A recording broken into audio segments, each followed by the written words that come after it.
Once upon a time in the heart of Akoi, there lived a woman named Mara Akafer. She was the kind of woman people stopped to stare at when she walked into a room, not just because she was beautiful, but because she carried herself like a queen. Tall, light-skinned, with sharp cheekbones and eyes that never smiled. Mara always wore designer clothes and never repeated an outfit twice. She lived in a white mansion surrounded by guards, flowers, and a tall black gate that never opened for strangers. People said she was heartless. They said she had no family, no friends, no one she trusted, just money. And they were right. Mara was alone. Her husband Darian had died 3 years ago and they never had children. Since then she worked, traveled, and came home to silence. That was her life. But that life was about to change, all because of one rainy afternoon. The sky turned dark that Thursday. Thick gray clouds covered the sun. Rain started to fall slowly at first, then heavier and louder. Thunder rumbled far away like an angry drum. Mara sat in the back seat of her black Range Rover. Her driver, Connell, was moving slowly through traffic. He glanced at the rearview mirror. "Madam, should I take the Lekki shortcut? This traffic might hold us till night." Mara didn't answer at first. She was staring at her phone. A message had just come in from the board. "Meeting rescheduled to 5:00 p.m. Please confirm." She sighed and put the phone down.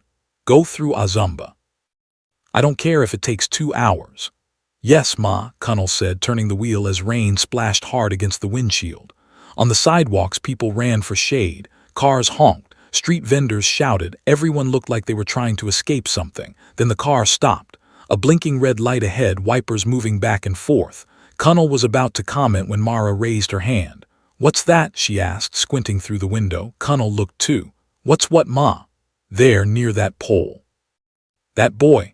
Connell turned and saw a skinny boy, maybe 12 or 13, barefoot and shaking, holding 2 small bobbies, one in each arm. The bobbies were wrapped in nylon and thin cloth. Their clothes were soaked. Their cries were faint but sharp, even through the glass. The boy stood in the middle of the road divider, his head bent as rain poured down on all 3 of them. Connell frowned. "They're always doing this begging trick, Ma. Some of them even rent bobbies." But Mara wasn't listening. Her eyes were fixed on the bobbies' faces. Something about them made her chest feel tight. She leaned forward as if getting a closer look would explain what her brain couldn't. She whispered, "Those eyes." The left twin lifted her face briefly. Her eyes were hazel, light brown with a golden ring, the same rare color as her late husband's. It couldn't be, Mara thought. Maybe it was the rain or the light or her mind playing games. Then the second baby looked up and the same eyes stared back. Her heart jumped. "Stop the car," Mara said quickly. Connell looked confused. "Ma, I said stop the car now." He braked and pulled to the curb. Mara opened the door and stepped into the rain, ignoring the water that hit her face and soaked her dress. Her heels sank into the muddy shoulder, but she didn't care. Connell hurried after her with an umbrella. "Madam, you'll catch cold, please." But Mara was already crossing toward the boy. When she reached him, he looked up, his face full of fear and surprise. "Didn't speak. Who are you?" Mara asked, her voice firm but low. He looked down at the bobbies, then back at her. I'm Tamua Tomi." She crouched a little, eyes on the twins. "They're yours." "Yes," he said, tightening his grip. "They're mine." "Your sisters," he hesitated. "No, my daughters." Mara blinked. "You're what?" "I'm their father," he whispered. She stared at him, unsure whether to be angry, shocked, or heartbroken. "You're 13. "I'm 13, he answered quickly. "Where is their mother?" He looked away. "She died when they were born." The rain kept pouring. The bobbies shivered. One of them cried again, weak and hoarse. Mara's lips parted, but the words wouldn't form. The boy might be lying about something or everything, but the way he cradled the twins didn't feel like a trick. He didn't ask for money. He didn't stretch out a hand. He didn't even move. Mara took a breath and looked back at her car. The wipers still fought the rain. Connell stood at her shoulder with the umbrella, strained between duty and worry. "Bring them in," she said. "Ma, carry them to the car." Connell stood frozen. Mara's tone sharpened. "Or shall I repeat myself?" "No, Ma." Connell stepped forward gently. Tomi flinched and stepped back. "Please don't take them." Mara raised her hand softly. "We're not taking them from you. You're coming with us." "I don't want police." "No police," she said, eyes softer. "I promise." Tomi hesitated. Then slowly, carefully, he followed her to the Range Rover. Inside, the heat was turned on. The twins were wrapped in Mara's cashmere scarf and a shawl. They stopped crying. Tommy sat stiffly, water dripping from his hair, eyes darting around like a trapped animal. Connell drove slowly. Mara didn't speak much. She just stared at the bobbies, their hazel eyes closed now, tiny chests rising and falling. She didn't know what this meant yet, but she knew one thing: this was not a mistake. Something had brought her to them, and she was going to find out why. The car turned into her estate. The long, curving driveway led to a white mansion, tall palms swaying over a high fence. The gate opened as the guards recognized the car. Tommy's mouth parted slightly. "You live here?" he asked, voice small. Mara didn't answer. When the car stopped at the entrance, two uniformed workers ran out with umbrellas. One opened Mara's door. Another reached toward the bobbies, but she drew back quickly. "Don't touch them," she said. The worker stepped aside. Mara stepped out carefully, holding the twins to her chest. Tommy stepped out slowly, wiping his feet on the mat as if he didn't want to stain anything. Connell whispered to a guard, worry written on his face. Inside, the lights were warm. Lemon polish scented the air. A chandelier hung above marble floors, and soft music drifted from hidden speakers. Tommy halted at the door, glanced at his muddy feet. "What is it?" Mara asked. "Dirty," he murmured. She stared a second, then opened a cabinet and brought out a towel. "Step in," he obeyed. She handed him the towel. "Wipe your feet." He bent quickly and did as she said. Then she called. Ngozi, a woman in a green uniform, hurried in. "Yes, madam. Get a warm bowl of water and call Dr. Hassan immediately." "Yes, madam." Tommy watched silently, eyes scanning the ceiling, a painting on the wall, the gold trim on the staircase. He had never seen anything like it. Mara laid the bobbies on a soft couch, unwound her scarf, dried their faces again. Unstirred and let out a small cry. Tommy rushed closer. "Is she okay?" "You know which is which?" Mara asked. He nodded. "That's Amara, the other is Zuri." She repeated the names softly, testing them in her mouth. "You named them?" "Yes," he said, rubbing his hands. Mara didn't know why she brought them here. One moment she was heading to a meeting. The next she was cradling two bobbies that didn't belong to her. Or maybe somehow they did. Those eyes, those rare golden brown eyes. Darian had them. Now these bobbies did too. Minutes later, a middle-aged man in a white coat walked in with a black medical bag. "Good evening, madam," he said. "Doctor, thank you for coming quickly," Mara said, standing. "Please check them. They've been under the rain." Dr. Hassan examined them gently, checked their temperatures, breathing. After 10 minutes, he looked up.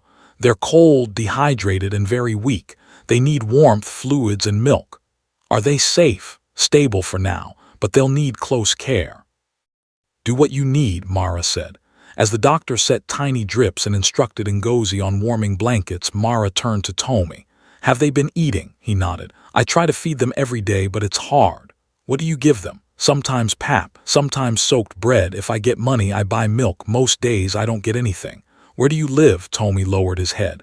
"Behind a church under the wooden shed. Just you and the bobbies." "Yes." "How long?" "Since they were born." "And before that?" "We stayed in a woman's kiosk. She sent us away after my mum died." Mara pressed her lips. "Who was your mother?" "Elora James. She was a teacher." "And your father?" He hesitated. "I don't know much. He used to visit sometimes, not always." "What did he look like?" Tommy looked confused. "I was small. I just remember his eyes." "What about them?" "They looked like theirs." He pointed to the twins. Mara turned her face away. That night the twins were placed in a guest room. The heater hummed. Warm blankets swaddled them. Tommy took a hot bath, changed into a borrowed outfit, and ate rice and stew like someone who hadn't seen food in days. Then he fell asleep on a small couch near the bobbies, arms around himself. But Mara did not sleep. She stood by her bedroom window, watching rain coat the garden. She kept thinking about Darian, her late husband. 10 years married, 10 years of "we will be fine." 10 years of fertility clinics and quiet tears. If these children were his, if Tommy was his, then Darian had betrayed her in the deepest way, and he wasn't even alive to answer. At midnight, Mara opened a drawer and took out an old photo album she hadn't touched in years. She flipped through slowly. There he was, Darian Akafer, smiling at their wedding, strong, handsome, with those hazel eyes she once loved. Eyes she now saw in two baby girls. Her hand trembled as she closed the album. She picked up her phone and dialed Dr. Hassan again. He answered sleepily. "Doctor, I need a DNA test," she said. He sat up. Madam, on the bobbies, compare with Darian's sample from the autopsy file. We have it on record. Start tomorrow.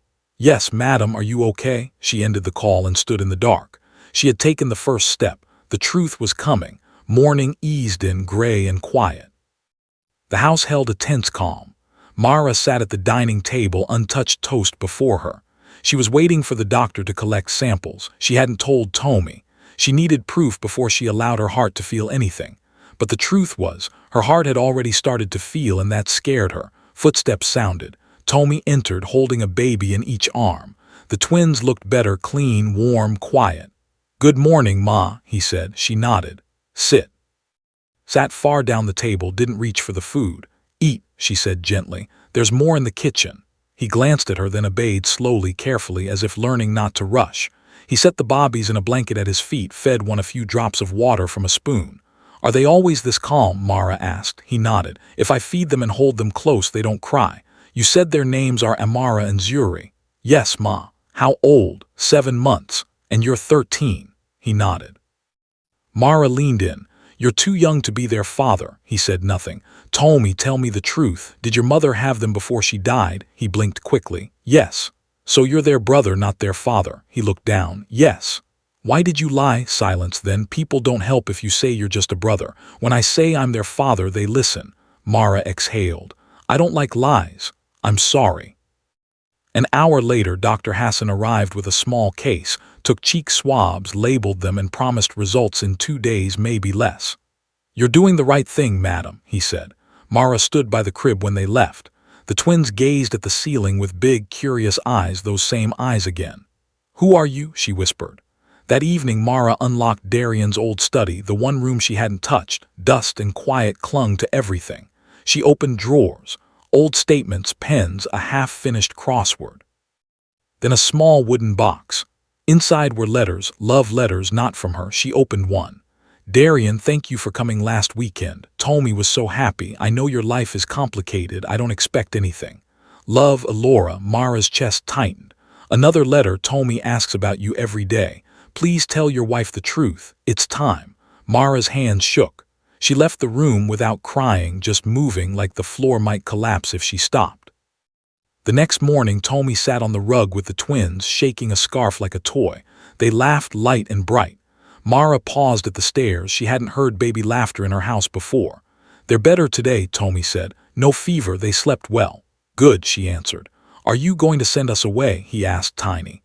"I don't know yet," she said. "Why do you want to stay?" He nodded. "We'll see." That afternoon, Dr. Hassan returned with an envelope to Mara's office. She waited until he left. Alone, she opened it. DNA match confirmed. Probability of paternity 99.98%. Her breath stopped. She paced, hands on her head. "They're his," she whispered. "They're really his." The twins were Darian's daughters. Tommy was his son. He had a whole secret family. She remembered every clinic, every test, every night she blamed herself. He always said maybe they were both the problem. But all this time he had children outside. Tears slipped down. She didn't wipe them. That night she sat with Tommy. The twins slept in the crib. Silence sat between them until she said, "Did you ever meet your father?" He nodded. "He used to come with presents. He never stayed long. Mum said he had another life." "Did he tell you his name?" "He said he was Mr. Darian." "Do you have any pictures?" Tommy pulled a folded photo from a plastic bag, Darian beside a smiling woman, a younger Tommy between them. Mara looked away, then to the window. Outside, the rain had stopped. Inside, a storm had only begun. By morning, she had decided she needed answers about Elora, about everything. She called a private investigator she trusted. "Mr. Danjuma, I want everything about a woman named Elora James. Nsukka, teacher. Died 2 years ago during childbirth. A son named Tomiwa. Find where she lived, where she worked, who knew her, everything." He didn't ask questions. "You'll hear from me before day's end." Tommy spent the morning reading a picture book to the twins. Mara watched from the stairs, feeling something complicated: anger, grief, guilt, and a tenderness that frightened her with its certainty. That afternoon, Danjuma called back. Her full name was Elora James. She taught at Unity Primary School in Nsukka. Quiet, respected, never married. Lived in a one-room apartment behind the school. Neighbors mention a man with a big car, Lagos plates, visiting sometimes. She died in a small clinic giving birth to twins. A nurse confirmed a complicated delivery. The boy stayed with a neighbor for a while, then left, refused the orphanage. Did she ever try to contact me? No record, madam. Did she ask Darian to tell me? A pause. We found a letter. Tell your wife the truth, Darian. It's time. Mara closed her eyes. Send everything to my email. In the garden at dusk, Tommy rocked one twin while the other chewed a toy. Can we talk? Mara said. He stood quickly. Yes, Ma. They sat. I found out more about your mother today, she said. She was a good woman, a teacher, honest. She didn't chase money. She raised you with little. She didn't try to break my marriage. Tommy stared at the grass. She used to say we had a big family somewhere. I didn't understand. She said the truth would find us. It has, Mara said. He blinked. You're my stepmom. She hesitated, surprised by the word, then nodded. Yes, I suppose I am. I'm sorry, he whispered. For what? For everything. You did nothing wrong. He looked up. You're crying. She wiped her cheek. No, I'm not. He smiled faintly. I just wanted to keep them safe, he said. That's why I kept moving. I begged. I washed cars. I slept in churches. I did everything I could. I know, she said. You're brave. No, he shook his head. I was scared every night. But you didn't let them suffer, she answered, touching Zuri's back. You won't suffer anymore. Later, alone with the mirror, Mara studied the woman she had become, polished, cold, and cracked open. She remembered praying for a child, blaming herself for being empty. She remembered suggesting adoption once. Darian dismissed it. No child we didn't make will feel like ours. Now her house was full of children Darian made with someone else, and the painful truth was they already felt like hers. At dawn, she found Tommy changing the twins. You're always up early, she said. I don't sleep much. I can tell, she watched his careful hands. Tommy, how would you feel if I made sure you never slept under the rain again? He looked confused. You mean stay here, not just stay, she said. Live here, go to school, be safe. Let them grow here too. You want us to live here? If you want to. He didn't reply. Then suddenly he burst into tears, the kind a boy cries when he's carried years of night alone. He sank to his knees. Mara knelt and pulled him close. You're not alone anymore, she whispered. I promise. Of course the mansion spoke. Guards, drivers, housekeepers. Whispers slipped through the gates to high streets and gossip tables. By the next morning her name sat in hushed voices and loud opinions. She knew it wouldn't be long before the people who cared most about power came knocking. She was right. They arrived on Sunday, 3 black SUVs rolling in like a threat. Madam, the head of security called, it's Chief Abena Akafer with 2 cousins. Mara set down her teacup. Let them in. Chief Abena, Darian's elder brother, bulky, sharp-voiced, and permanently owed by the world, walked in with 2 younger men in native wares and sunglasses. Mara did not stand. Good afternoon. We need to talk, he said. I assumed. He paced like he owned the floor. You brought a boy into this house, a boy with 2 bobbies. People are saying they belong to Darian. What exactly are they saying? Is it true? She slid a file across the table. Read. He scanned the DNA report. His face stayed flat, but his fingers tightened. Where did you find them? In the rain, she said, begging for food. He slammed the file shut. And you brought them into this house just like that. They are Darian's children. He pointed at her. That doesn't make them yours. Mara stood. They carry his blood. That means they carry part of mine. One cousin barked. With respect, you're hurting, but this is serious. I know exactly how serious, she said. Chief Abena leaned forward. Do you know what people are saying? That you've lost your mind, that you want to hand everything to strangers. They're not strangers, Mara snapped. They're his children, the ones he hid. The ones none of you cared to find after his death. Silence fell. Then Abena said, you're about to destroy everything. The board is asking questions. Shareholders are restless, bringing in children from nowhere. You mean you plan to take everything? She cut in. He didn't deny it. You have no children, he said bluntly. By tradition, the family takes over. Not anymore, Mara replied. The younger cousin scoffed. You want to name the boy heir, a street boy. Tommy is not just some street boy, she said steady. He's Darian's son, which makes him more of an heir than any of you. He laughed bitterly. He doesn't even know how to hold a spoon. He'll learn. You're making a mistake. I made one before, she said softly. I trusted Darian. I stayed quiet. Not anymore. Chief Abena stood. We'll fight in court, in the press, everywhere. Go ahead, Mara said. You'll lose. Unlike you, I have the truth.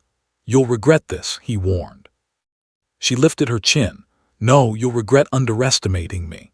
After they left, Mara's hands trembled, not with fear but fury. She heard small footsteps. Tommy stood in the hallway, face tight, hands clenched. I can go if you want, he said. Go where? Anywhere. I don't want to cause trouble. She placed her hands on his shoulders. You're not going anywhere. They've always been angry when I married Darian, when I took the company. Now they're angry because you exist. I'm not trying to take anything from them, he said. I just want them, he glanced toward the crib, to have a chance. And they will, she said. That evening she called her lawyer. Barrister Kalu, draw up the paperwork. For what? Guardianship for the children. Enroll Tommy in the best school. Uniforms, books. Everything. This will trigger war. I'm not starting war, she said. I'm finishing it. The press came next. A headline broke. Widow of Darian Akafer takes in street children, claims they are his secret heirs. Cameras camped near the gate. Board members called, including Mr. Bello, who cushed fear as advice. Madam, this could affect the company. Perhaps take a break. From my company, she asked, then ended the call. The following week she held a press conference. A small hall, plain black gown. No jewelry, just truth. My name is Mara Akafer, she began. I am the widow of the late Darian Akafer, a man I loved, and I recently discovered he had a second family. I learned this through fact, not rumor. I found his son begging in the rain, holding his twin sisters. I ran a DNA test. The results are clear. She lifted the file. This is real, murmurs stilled. Some people believe I should hide them, erase them, pretend they don't exist. I won't. These children carry my husband's blood. Unlike others, they never lied. They simply existed. A reporter asked, "Are you adopting them?" "I'm doing more," she said. "I'm raising them. I'm giving them my name. I will protect them from family, from courts, from anyone who thinks being born on the street makes you less human." Another asked, "What about the company?" She smiled faintly. "I built half of it. I will not be pushed aside. The children aren't here for your money. They're here because they deserve to live. What if Chief Abena fights? Then he'll learn what it feels like to lose." At home, Tommy hugged her. "You said all that?" "I did," she said. 3 days later, everything accelerated. Calls from investors, from board members, from enemies dressed as friends. She didn't bend. The court date arrived. The courtroom was packed. Mara entered in a dark blue suit, head high. Chief Abena sat across with a wall of lawyers. The judge listened. Abena's counsel argued she was unstable, making irrational decisions, bringing in unknown children, threatening the estate. Barrister Kalu rose and held up the DNA. "There is no rumor here, only fact. Scientific proof these children are the late Darians. But more than blood, we must ask, what is family? Is it only a name? Or love, sacrifice, and truth? By that measure, Mara is already their mother in every way that counts." The judge reviewed documents and set a ruling for 3 days. Those days dragged like years. When the judge finally spoke, his voice was clear. After reviewing the evidence, including DNA results and witness statements, the court sees no reason to remove Mrs. Mara Akafer from legal guardianship. Her actions, though untraditional, are in the best interests of the children. The estate remains under her control. The board shall respect the late chief's family rights as they now stand. "We will appeal," Abena's lawyer snapped. "You are free to try," the judge said. Side cameras swarmed. "I didn't fight for power," Mara said evenly. "I fought for 3 children who were forgotten. One of them saved their lives. Now I will spend the rest of mine saving his." Back at the mansion, Tommy ran to her. "How did it go?" "We'll be okay," she said. He still looked scared. "If they take us." "No one is taking you," she said, gripping his shoulders. He nodded, but the fear in his eyes broke something inside her that no courtroom ever could. 3 days later, papers arrived. Guardianship granted. School enrollment approved. Will updated, beneficiaries named. Barrister Kalu placed the documents on her desk. "Once you sign, there's no turning back." "There never was," Mara said and signed. Trouble didn't end. The company split into factions. In a board meeting, Mr. Bello said, "With all due respect, this direction is too emotional." "I made decisions based on truth," she said, sliding a file forward. "This proposal is Tommy's. He found errors in our public data. If a 13-year-old can catch your mistakes, perhaps emotion isn't our problem." At home, Tommy grew under a routine of tutoring and quiet love. He faltered sometimes, bad dreams, pressure, tears, but each time she reminded him, "You're not here to be perfect, you're here to be loved." One night, Zuri spiked a fever. The hospital lights washed their faces pale. Tommy wouldn't leave her bedside. When the fever broke, he finally looked at Mara. "I love her," he said simply. "I know," she answered. "I love you too." She pulled him close and for the first time in a long time cried from healing, not pain. The house filled with life, tiny feet, piano lessons, Tommy's voice growing steadier. The twins toddled, then ran. Laughter replaced the echo of marble. A week later, Mara's lawyer called. "The foundation papers are ready." "Schedule the launch," she said. "Which name?" "Elora Hope Foundation," she replied, voice soft but sure. The launch was simple: white curtains, soft music, real people, doctors, teachers, social workers, mothers who knew the cost of love. Mara stood at the microphone in a green dress. Tommy stood beside her in a black suit, holding a framed photo of Elora. The twins sat in the front row with their nanny, ribbons in their hair. "Today is not about money or image or power," Mara began. "It's about life, love, and second chances. This foundation is named after a woman I never met who gave me the greatest gift of my life, her children." Her voice shook, but she continued. "She raised Tommy with grace, strength, and silence. When she left this world, she left 2 daughters who carried the same light. I didn't choose this journey, but it found me and I embraced it. Today, we choose families who feel unseen. We see you." The room rose in applause. Tommy tugged at her sleeve. "Can I say something?" "Are you sure?" she asked. He nodded and took the mic. His hands trembled, his voice didn't. "My name is Tommy. I used to beg on the street. I carried my baby sisters through rain and dust. I thought life would never get better. Then I met a woman who didn't ask for proof before she helped. I didn't know who she was. I didn't think she'd remember me the next day. She did more than remember. She stayed. She fought for me." He looked at Mara. "Now I have a roof, a name, a future, and a mother. She didn't give birth to me, but she gave me life." Cameras flashed as the hall stood to its feet. That night under the stars in the backyard, Tommy sat beside Mara. "Do you ever miss him?" he asked. She didn't need to ask who. "Yes," she said. "I miss who I thought he was. I think he would have been proud of you," she smiled faintly. "Maybe, but I don't live for his approval anymore." He was quiet, then asked, "Why did you stop that day?" "What day?" "The day you saw me in the rain. You didn't know me. Why did you stop?" She pictured the traffic, the crying bobbies, a boy shielding them with his body, and those hazel eyes. "I don't know," she said softly. "Something about you pulled me." "I was scared," he whispered. "I was too. But I couldn't drive away." "Thank you for not driving away," he said. She took his hand. "I thank God every day that I didn't." Weeks turned to months, months to years. Tommy returned to school stronger. Teachers noticed. He led debates, wrote proposals, practiced piano with patience. The twins grew into bright girls with quick laughs. One morning, Mara watched them sleep and whispered a truth she wished someone had told her. "I didn't give birth to you, but I was born again through you." A call came. "Foundation press is ready." Another. "Board review at 2." Mara moved through her world with a steadier heart. She had survived the storm and then learned to plant flowers in its rain. On the 3rd anniversary of the day everything changed, she stood on the same Ikoyi curb where she first saw Tommy. Traffic washed by, rain misted the air. She closed her umbrella and let a little water touch her face. Back home, Tommy, now taller, voice deeper, looked up from a speech he was writing while the twins read beside him. When Mara walked in, they all ran to her. "Where did you go?" Tommy asked. "Back to where it began," she said. He held up his draft. "Mum, I want to study law. I want to fight for children like me, for mothers like Elora." Mara looked at him, at Amara and Zuri, at the life that had grown from ruin. "Then you will," she said. "I'll make you proud," he whispered. She pulled him close. "You already have." That night, after everyone had gone to bed, I sat in the quiet of my room and listened to the sound of the rain again. It wasn't heavy this time, just soft and steady, like the sky was breathing. The same kind of rain that started it all. I thought about everything that had happened since that day. How one choice, one stop in the middle of traffic, changed everything I thought I knew about love, family, and forgiveness. There was a time I believed my life ended when Darian died. I built walls to keep the world out, Cold marble walls, expensive distractions, and silence I called peace. But the truth is, peace doesn't come from shutting people out. It comes from letting the right ones in.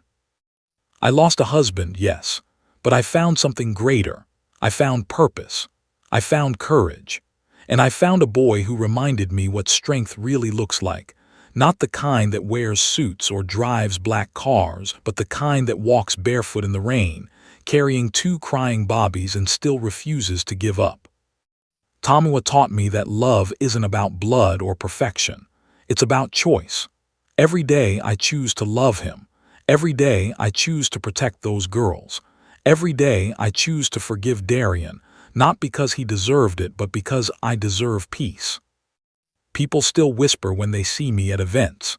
They wonder if I've truly lost my mind, raising another woman's children as my own. They don't understand that sometimes healing doesn't look graceful.